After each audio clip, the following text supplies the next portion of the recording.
पाठ 3 उम्मीद। प्रस्तावना।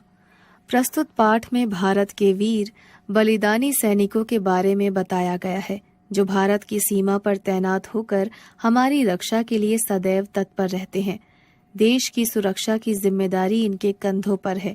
सैनिकों का बलिदान और त्याग ही हमारी सुरक्षा करता है। आइए इस पाठ में उनके बारे में पढ़ें। मेजर बलराज के घर का हर सदस्य उपस्थित था। इस हफ्ते मेजर छुट्टियों में घर जो आने वाले थे। सबसे ज्यादा चहक रही थी उनकी दुलारी बेटी रोशनी। उसने तो पूरी सूची बना रखी थी कि पापा के आने पर उसे क्या क्या चाहिए, कहाँ कहाँ जाना है।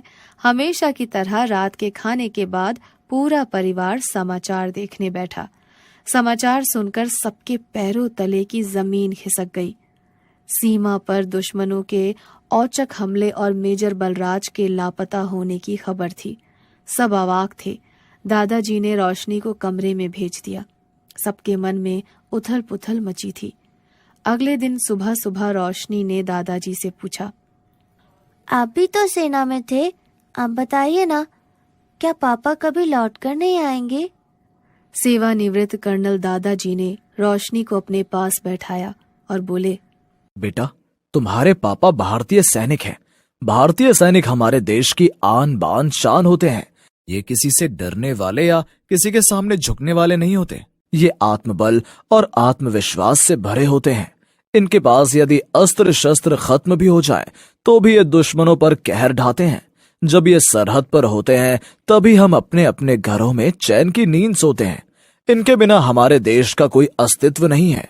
भारतीय सैनिक देश रक्षा के लिए अपनी जान तक न्यौछावर कर देते हैं। हमारा देश हमेशा से वीरता एवं बलिदानों का देश रहा है। भारत के हर एक कोने में ऐसे ऐसे वीरों ने जन्म लिया है जिन्होंने देश की रक्षा में अपने प्राणों का बलिदान दिया है। आज मैं तुम्हें हमारे वीर सैनिक मेजर धन सिंह थापा की कहानी सुनाता हूँ। मेजर थापा 10 अप्रैल 1928 को शिमला में जन्मे नेपाल मूल के भारतीय थे। 21 वर्ष की आयु में वे फौज में भर्ती हुए। वे बहुत ही मितभाषी और मेहनती अधिकारी थे। अनावश्यक बोलना और खुद को बहादुर जताना उनके स्वभाव में शामिल नहीं था। 20 अक्टूबर 1962 को अचानक चीन ने भारत पर हमला कर दिया। अचानक हुए इस हमले के कारण भारतीय सेना को तैयारी का अवसर ही नहीं मिला। सेना के कमांडर ने मेजर धन सिंह थापा को 8वीं गोरखा राइफल्स की प्रथम बटालियन के जवानों को लेकर लद्दाख के मोर्चे पर जाने का हुक्म दिया। जबकि चीनी सैनिक लद्दाख में बहुत सारी चौकियां पहले ही बना चुके थे और उनके पास भारी मात्रा में गोला बारूद और बंदूकें थीं, इधर मेजर थापा को छोटी छोटी चौकियां बनाने का हुक्म दिया गया। उनके पास केवल 28 सैनिक और थोड़े बहुत गोला बारूद और बंदूकें थीं। धन सिंह मोर्चे पर रवाना हो गए। हिमालय गोरखाओं के विश्वास का महान पर्वत है, पर मोर्चा पथरीली बंजर जमीन पर लगा था। झीलें सुंदर हैं पर वहां रहना कठिन था, इसलिए चीन के पांगोंग झील के पास चुशूल हवाई पट्टी हमले के लिए चुनी। 20 अक्टूबर को श्रीजब चौकी पर हमला हुआ। गोलंदाज फौज की गोलाबारी शुरू हुई। हमला सुबह 6 बजे शुरू हुआ और 2.5 घंटे तक चलता रहा। फिर एक साथ भारी संख्या में दुश्मन की गोलीबारी हो रही थी। धन सिंह के पास जवान और गोला बारूद तो कम थे, परंतु साहस की कमी न थी।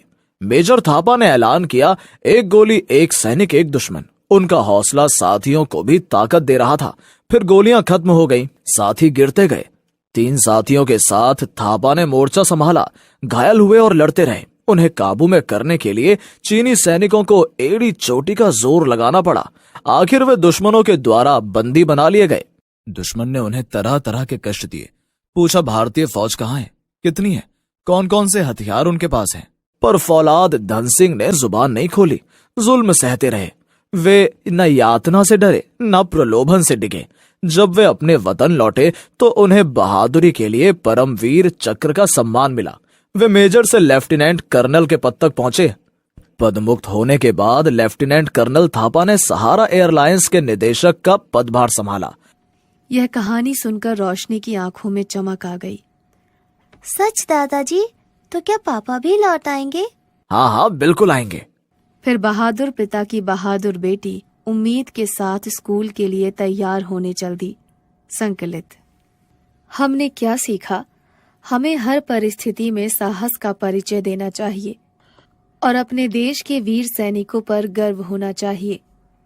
शब्दार्थ: दुश्मन, शत्रु, एनिमी, औचक, अचानक, सडनली, अवाक, हैरान, स्टॉनिश्ड। सेवानिवृत्त, पदमुख, विकेटेड, अस्त्र शस्त्र, हथियार, वेपन। सरहद, सीमा, रेंज। अस्तित्व, वजूद, एग्जिस्टेंस। मितभाषी, कम बोलने वाला। रेटिसेंट, अवसर, मौका, अपॉर्चुनिटी।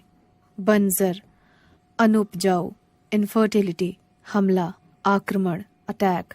फौलाद, मजबूत इरादे वाला, स्ट्रॉन्ग विल्ड।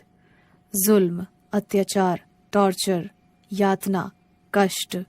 सफरिंग, प्रलोभन, लालच, ग्रीड। वतन, देश, कंट्री। बहादुरी, वीरता, वैला,